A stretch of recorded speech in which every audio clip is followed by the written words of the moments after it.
Hello everyone. Today we're doing something a little bit different and filming another at the track video for the inaugural Honda Indy Markham. I will address the elephant in the room right away. The track was not completed in time and no cars hit the track on Friday. This footage was captured on Saturday and Sunday. However, this was my initial plan to begin with, as I took my daughter to the racetrack for the first time on the Friday. Just like previous years at the Honda Indy Toronto, Friday was free for everyone. And honestly, I do really feel bad for the people who hung out all day hoping to see some cars out on the track, especially the first timers. And communication from the event organizers to the fans was not very good throughout the day. Thankfully, Saturday and Sunday's on-track activities went on without any issues. I opted to get a Turn 5 grandstand ticket. This is that goofy looking hairpin. Initially the turn was supposed to utilize the entire runoff, but apparently the track was not built correctly. I honestly hope it stays this way, as this turn was action packed throughout the entire weekend. It honestly has the potential to become one of the most iconic turns on the IndyCar schedule. As for my seat, it was the very top row. This is considered a gold grandstand ticket that reserves your seat for Saturday and Sunday. It also includes a 3-day IndyCar Paddock pass, and I also chose to upgrade my ticket to Champions Club Plus, which does have a limited availability. Regular Champions Club comes with access to the pit lane grid walk before the race, and it was also supposed to come with an opportunity to sign the start finish line and a meet and greet with Romain Grosjean, but those opportunities got cancelled due to the condensed schedule on Saturday. With the additional upgrade of Champions Club Plus, I had access to both sides of the pit lane during all sessions except the actual IndyCar race. I will give a full cost breakdown at the end of this video.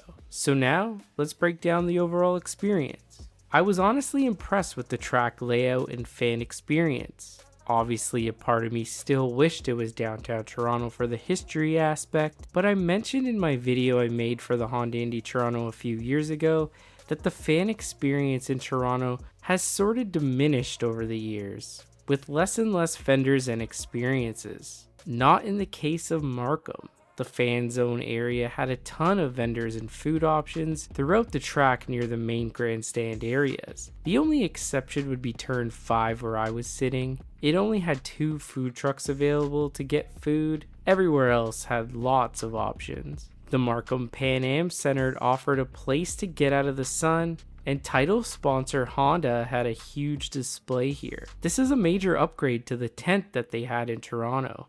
There was a few simulators scattered around, as well as Honda vehicle displays. Nintendo also had a setup here for the families and kids. Now for the on-track experience. As previously mentioned, I sat in Turn 5 and had zero complaints about the view of the cars. The first few laps after a restart were the most exciting for sure. In my opinion, this is the closest we are going to get to the action of Turn number 3 in Toronto.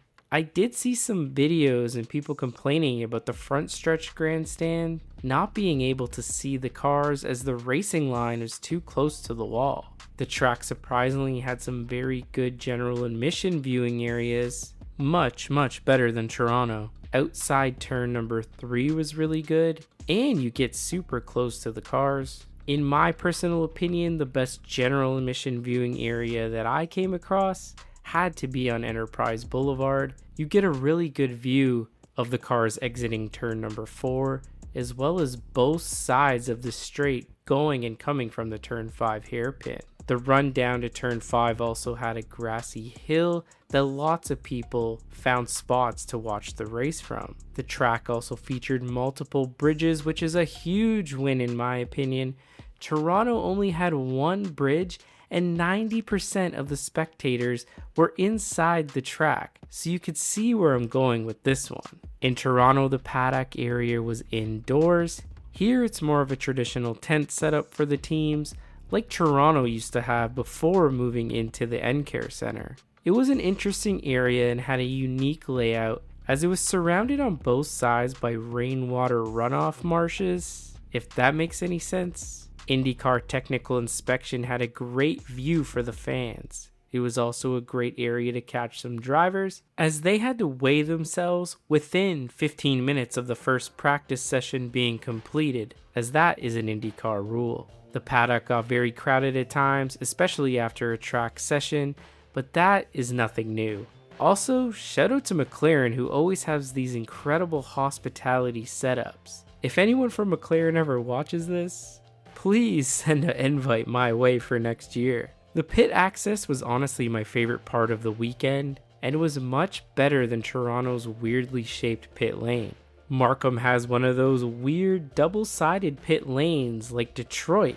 The side between the pits and the track was, in my opinion, the much better side to be on. You felt closer to the action and had an awesome view of the two huge screens on the other side of the track. You also got some very interesting perspectives of the track. Keep in mind though, security is pretty tight on this side, especially on Sunday, and they won't let you access this area, which you need to get to from a bridge, when a session is green on track. If you want to leave the area though, they will be more than glad to escort you back to the bridge. The other side of the pits directly connects to the paddock area, and it had its own unique aspects. The teams had a little more room for the pit setup on this side. There was also a curb between the pit area and the walkway that had signs and stuff from the transit parking lot, which is what this area is normally used for. Due to this, you weren't really as close as you are on the other side, and it felt harder to see things.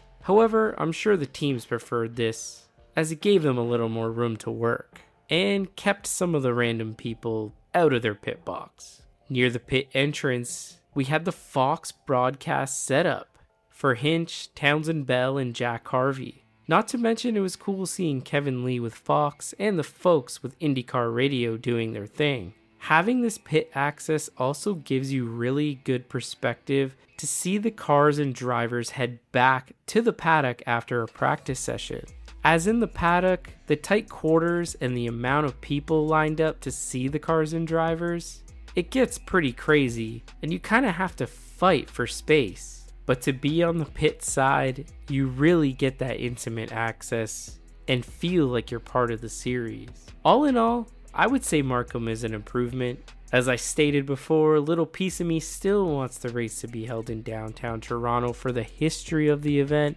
It was the second longest running street race to Long Beach, but the drivers seemed to enjoy the new track, and as a fan, I enjoyed the venue as well. Not to mention the race itself was one of the best all year. IndyCar put Markham on an international scale, as I'm sure a lot of people not from the greater Toronto area have probably never heard of it. However, if you look up notable people from Markham, Ontario, you will see the vast majority are athletes. Mostly NHL players like Steven Stamkos and Mitch Marner, but nonetheless, it's a sports city where IndyCar fits right in. Markham is also the home of Multimatic. This is where they have their motorsports headquarters, and although the company is global, they did completely build from start to finish the second generation Ford GT right here in Markham. Looking forward to the next 4 years and seeing the improvements they make to make this event even bigger and better. Now for the total cost breakdown. For my weekend ticket, I paid $240. That includes a 3-day paddock pass in reserved grandstands, top row, turn 5, for Saturday and Sunday. If you were to get just Champions Club for the grid walk, that would be an additional $45 on top of the cost, but I got Champions Club Plus, which included the pit access, which is an extra $140, bringing the total cost for the weekend to $380. Keep in mind though, Champions Club Plus is pretty limited as they cap that number out. One other added expense was parking for the event. I ended up getting the lot closest to the track, which was actually right behind the Turn 5 grandstand, and to park for 3 days there was an additional $150, bringing the total cost for the weekend to $530. And that is in Canadian, of course. So, to my American friends, if you decide to come up to Markham, it'd be a little bit cheaper for you. But anyways, that's going to do it for today's video. Thank you guys so much for tuning in. I hope this gives you a little insight of what it was like attending the inaugural Honda Indy Markham. And I hope after watching this, you'll want to come to the race next year or the year after that, depending on when you're watching this, as I feel like this event is just going to get better and better as the years go on. If you want more IndyCar content, make sure you hit that subscribe button, and I hope to see you guys in my next video. That's all for now. Take care, everybody.